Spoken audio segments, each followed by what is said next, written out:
Hello again. Welcome back to the channel, whichever the case may be. Got a fresh cup of coffee.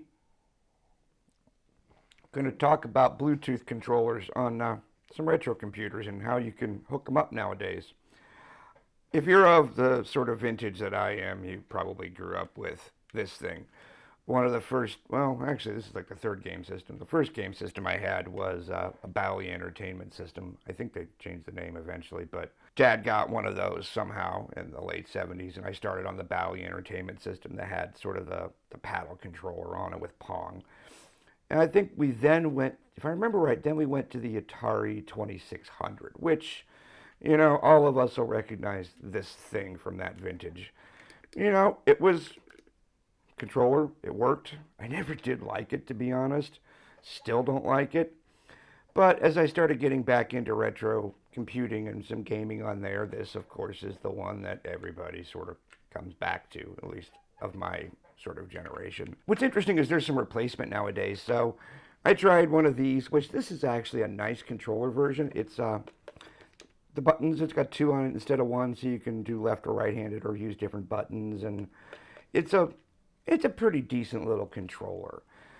But, we then went on to like the Nintendo and the D-pad style, which I think most of us got used to. And I have to say it's superior. Like, I prefer the D-pad and some other style. So I then went down this path and got one of these, which I will also say is kind of cool. I like the pseudo paddle thing.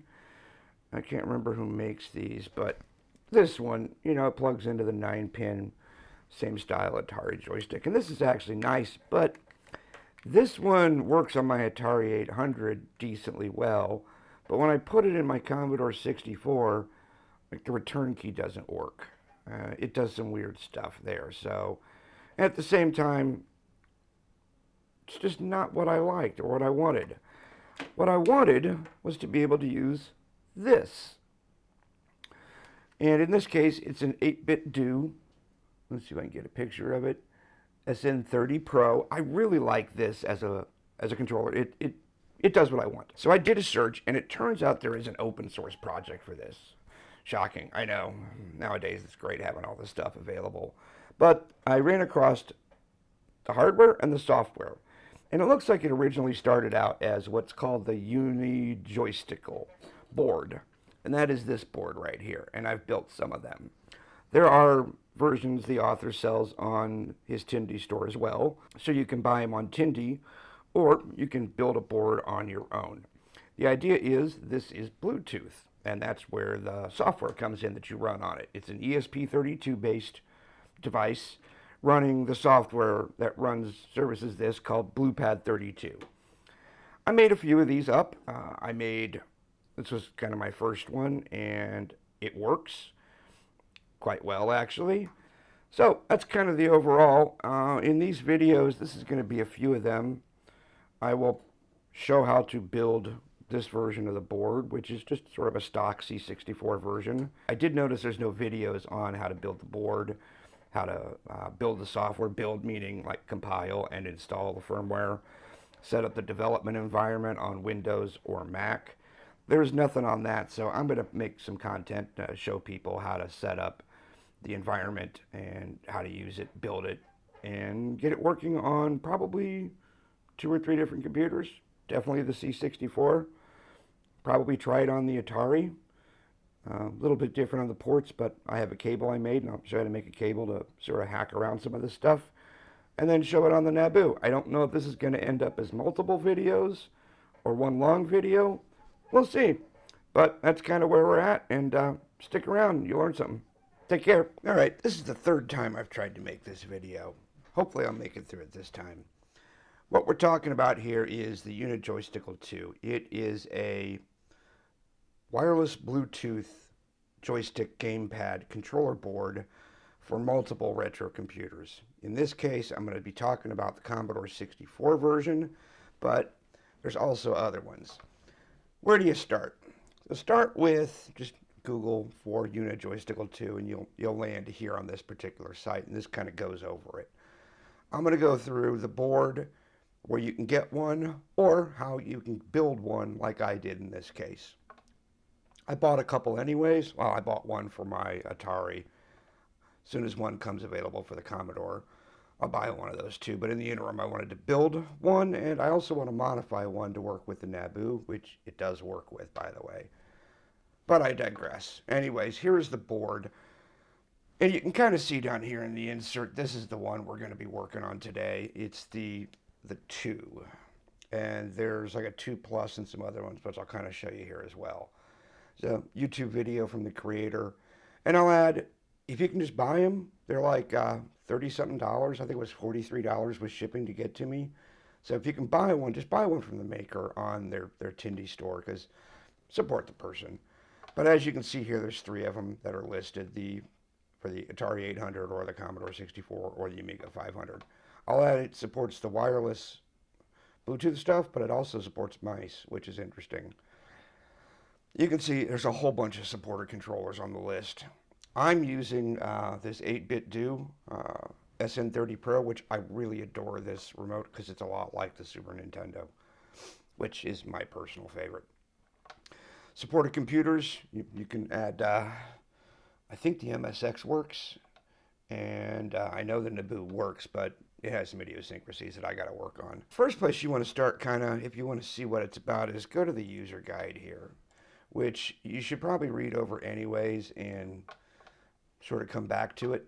You can see the multiple models here. I'm going to be talking about what is their original one here, the 2. The one you can buy are these over here, like the C64. They're surface mount. I opted for this one. The Kerbers are posted. It's also all surface mount. Sorry, all through hole, not surface mount, because my surface mount skills are weak at best. So that's the one I'm going to build. How do you power it? It can be powered from either the computer or from external. I am powering mine external on my C64 because I got a bunch of stuff on the C64 already. There's a picture of the 2 Plus, some other information. There's a picture. There's that's how I'm powering mine on the C64, is from a barrel jack coming off from a USB wall wart type of adapter. There are some LEDs on the 2, just a couple, and there's some buttons, although that's one of the advantages of the 2 Plus and the newer ones, is there are some other buttons to change the behavior of the board. So that's the basics of the board and how you can buy one and what it is. Now we're going to go on to how you can build one. I'll also go into later about how to flash it, build the firmware and stuff like that too. So schematic layout. You go here, that will take you to this repo in GitLab. And if we look under board, Unijoysticle2, here is a Gerber file right here, which this is exactly what I uploaded to PCBWay and had like 5 or 10 of them made. I'll probably get a couple more made. So I will switch over to an overhead view here and kind of show you what I learned in building it and what it looks like. There is the board. It's really pretty simple. A couple of inverters, a couple of joystick ports, DB9 ports, a couple of diodes in there, a couple of resistors, a couple of LEDs. It's really super simple. Through hole design. As always, start from the lowest, come up to the top. I started with like the diodes and the resistors, and finished with the ESP32. Everything here is available from Tijiki. I think there's a bomb up there. I did order everything from Mauser. The one interesting part are these DB9s, the plastic ones, the all plastic all the way through, are like $9 each. They're rather costly. So I went in with these lower cost ones from Mauser. PCB mount, right angle, 9-pin, etc. And then put it together and away you go. It's really kind of a beginner board. The inverters are readily available. There's nothing on here that you can't easily find. I would say, yeah, it's a really good beginner type of project too. Once you get the board built, you're going to want to flash firmware on it, which is really pretty straightforward. There's a couple of places to get docs on it. Here's one here. Actually, no, flashing firmware. This is how to actually get a console off of it. Flashing firmware. So if we go to the BluePad32 repo, in here it goes through how to build it, but there is a section about flashing the firmware which takes you over to this read the docs. Go pull yourself down. The release, I'm going to use one of the 3.x releases. In this case, I'm pretty sure, let's see, which 45 releases. Yeah, if you look here, I am using, come on. Yep, 3.10.3 is the one I'm going to be using in this demo. Yeah, right here it is the one I downloaded. So download that, and in this case, I am on Windows. So the easiest thing to do is to get Python, download Python, install it, whatever it is. The Python version, I can't remember which one I have on here, but was latest, greatest at the time I downloaded. Get pip in your path, that's one you're going to have. And then install ESP_tool with pip. And as you can see in my case, I have it in my path. So Python, add Python and make sure pip is in your path. Pip install ESP_tool and you're ready to program it. Get your firmware file and you're going to see you should have a .bin file right here. It's out of the zip file from GitHub. In my history, I should have. If you look at the README file, it actually does tell you kind of right here what the command line is to do. It's pretty set, standard sort of ESP, flashing at 0x0000. But if we go in my history, we have here, I have it saved in my history. ESP port there, blah, blah, blah. It's COM13 on my particular machine right now. So I'm going to switch over and let's program it. Through the magic of editing, this should appear at the end. Now, at this point, it's all programmed and ready to go, but we can verify it. But in theory, I could just pair up to it right now. But we're going to verify it. So we're going to go back to that little doc that we had over here. That told us about this. Now, this is also the same as if you just bought one. So let's pretend this is one I just bought too, or I just built it. Like it's out of the box, brand new with fresh firmware on it. In my case, let's bring up Putty. And let's look at serial COM13 115-200. And there we are. It's kind of cool. You basically get a command line console off this thing. I can't make this any bigger easily. I wish I was on my Mac later. But here's the console. So let's, nothing connected. If you go back to their docs, you get some commands here. So like list Bluetooth keys. Nothing. So let's set that up there. And let's grab my gamepad here. Let's turn it on. I'm going to go into X input mode. All right, I am in X input mode, and I'm going to press my pair button on the side here. Well, let's see what happens. Don't know if you heard it, but the rumble on here sort of rumbled a little bit when it paired up. And as you can see, all the activity going by. Now let's look on my board here. If I press... So one of the interesting parts is you can use one controller for two players, so I can bounce back and forth between player 1, player 2, port 1, port 2. In this case it says seat 1, seat 2. Now I'm on seat 2, seat 1, which is kind of cool. Now if we go up here and we go list Bluetooth keys, you can see they're set. List devices, there it is. And that's all there is to it to get it paired up. At this point I can plug it into my Commodore 64 and away I go. And that's all you got to do, either a new one or build it on your own. Now I'm going to show you how to build the firmware yourself if you want to do that. Okay, let's say you want to build the firmware from scratch. Go up to the BluePad32 GitHub, download the source code.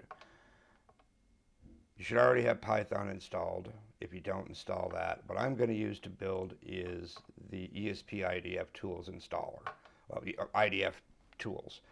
I went with the offline installer. It works better for me. The sort of online select your own installer I've always had issues with, so I just get the standalone installer.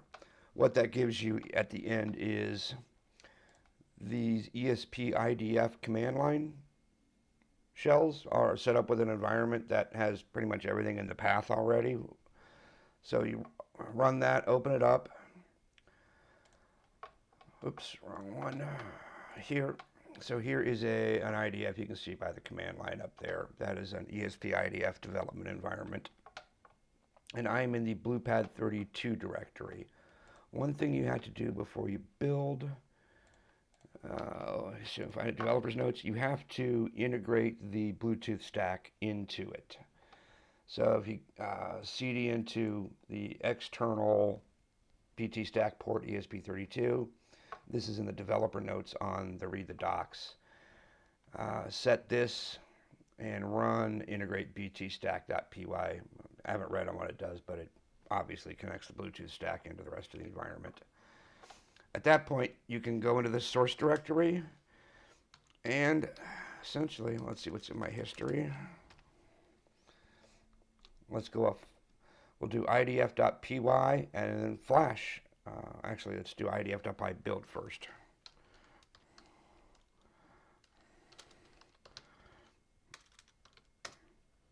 And that will build the firmware. Nope. Oh yeah, it did build, sorry. It built because it was already done. You can do it clean too. So after it's built, what you can do is simply flash it right here from this tool, and it will also monitor at the end. So idf.py flash monitor. So you can flash it easily from here simply using idf.py, tell it to COM port, flash, and then it'll monitor afterwards, which puts it into that loop, watching it for the Bluetooth connectivity like you did in PuTTY before, like I did in PuTTY. So once again, through the magic of editing, it will upload to the thing and we'll come back. And here we are, and we're in that same sort of thing. We don't get any command line completion.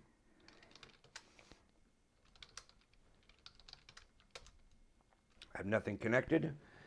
So just like we did before, I can turn on my Bluetooth.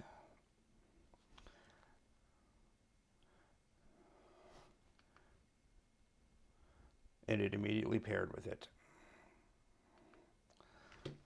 Now we can do list devices, and there it is. So just like that, you can build the firmware on your own, and you can do this either Mac, Windows. One of these days, I'll show you how to do it on Mac. I'm not in the mood today. But there it is. There is the board. There it is built, and we'll kind of close out with showing what it looks like on the Commodore 64. Laters.